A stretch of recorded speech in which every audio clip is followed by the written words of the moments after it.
So many moons ago, I got one of these little Keurig coffee makers, and it I got too much credit in it, and it locked up.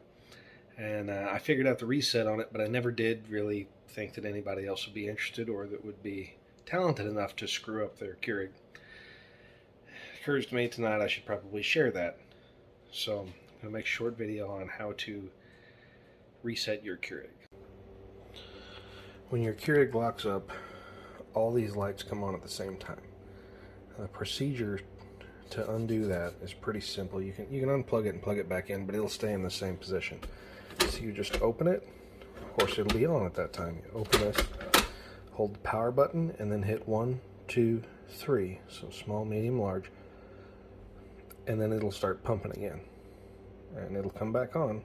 It'll pump a little bit to reprime itself, and then it'll just kind of sit there with these lights off. You open it, close it, and re-choose your size, and you're good to go.